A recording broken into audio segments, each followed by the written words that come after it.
Terhormat Bapak-Bapak, Ibu-Ibu, salam Pancasila. Bapak-bapak, Ibu-Ibu yang melihat video saya ini, tolong jangan lupa subscribe, like, dan di-share. Sifatnya gratis.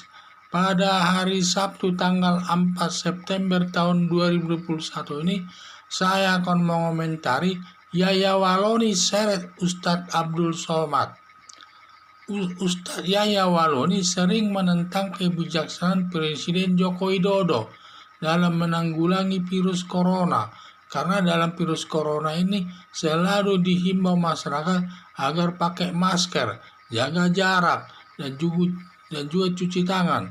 Sedangkan Ustadz Yaya Waloni menentangnya, sampai mati pun katanya dia tidak mau pakai masker.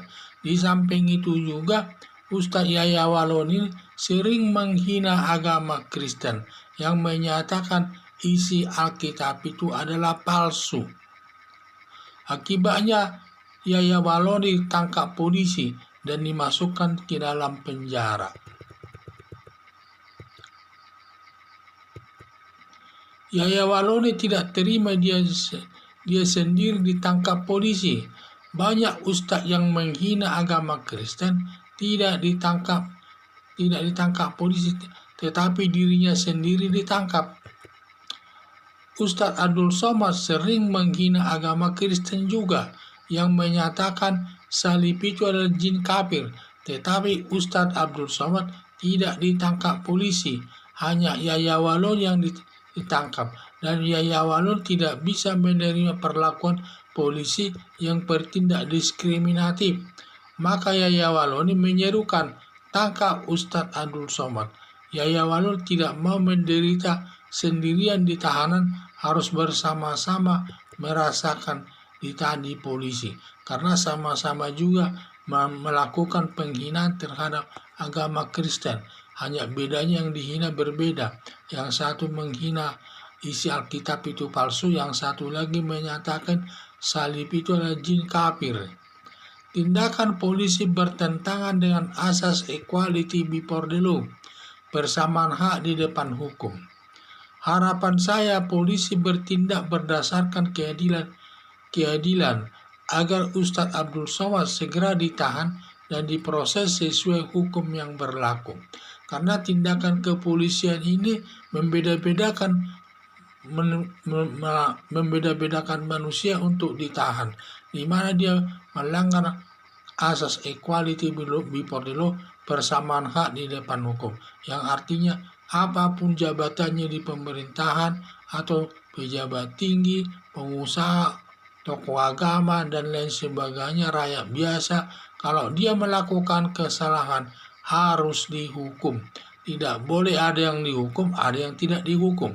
Seperti Ustadz Yaya Waloni, dia ditangkap polisi, padahal Ustadz Abdul Somad tidak ditahan. Masih banyak lagi ustadz tidak ditahan yang melakukan penghinaan terhadap agama Kristen tersebut. Sehingga Ustadz Yaya Waloni tidak menerima tindakan polisi tersebut yang sifatnya diskriminatif. Hanya dia yang ditangkap polisi, sedangkan Ustadz Abdul Somad tidak ditangkap. Masih banyak lagi ustadz lain yang menghina agama Kristen tetapi tidak ditahan. Nah, inilah saya lihat sikap tindakan daripada kepolisian ini sifatnya diskriminatif, yaitu bertentangan dengan asas daripada equality before the law, persamaan hak di depan hukum. Kalau berdasarkan hukum, siapapun yang melakukan kesalahan harus dihukum. Tidak perlu apakah dia pejabat tinggi, tokoh agama, anggota masyarakat biasa, pengusaha besar. Kalau memang dia melakukan kesalahan, harus dihukum sesuai dengan perbuatannya, dan hakim nanti yang menjatuhkan hukuman tersebut. Dan itulah saya lihat. Jadi di akhirnya akibatnya Ustadz Yaya Waloni ini menarik daripada Ustadz Abdul Somad tersebut agar ditangkap polisi juga, karena sama-sama melakukan penghinaan terhadap agama Kristen. Hanya saja bedanya bahwa Ustadz Yaya Waloni menyatakan bahwa isi Alkitab Kristen itu adalah palsu. Sedangkan Ustaz Abdul Somad menyatakan salib itu adalah jin kafir. Katanya padahal salib itu untuk bagi orang Kristen adalah sangat mulia, di mana intinya daripada salib itu adalah Tuhan Yesus rela disalibkan untuk menebus dosa-dosa umat manusia.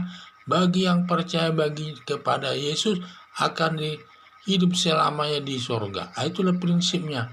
Jadi itulah saja, sehingga kalau ada salib itu dihina seperti Ustaz Abdul Somad menghina salib itu, sama saja itu sangat menyakitkan hati orang Kristen. Sangat menyakitkan hati Kristen. Demikian juga pernyataan Yaya Waloni yang menyatakan isi Alkitab itu adalah palsu. Tentu menimbulkan rasa sakit orang Kristen ini. Sehingga di mana katanya isinya palsu, tetapi tidak bisa memperlihatkan Alkitab yang asli ya, sehingga hanya diterka-terka saja, sehingga tindakan daripada Yaya Waloni ini sampai sudah ditangkap polisi. Dan juga di mana Ustadz Abdul Somad tidak ditangkap polisi, sehingga Ustadz Yaya Waloni tidak bisa menerima tindakan dari kepolisian tersebut yang sifatnya diskriminatif. Dia sendiri ditangkap, padahal Ustadz Yaya Waloni tidak ditangkap, padahal sama-sama menghina agama Kristen. Jadi harapan saya supaya polisi bertindak tegas berdasarkan keadilan, agar Ustadz Abdul Somad tersebut segera ditangkap dan diproses sesuai hukum yang berlaku. Sekian dan terima kasih.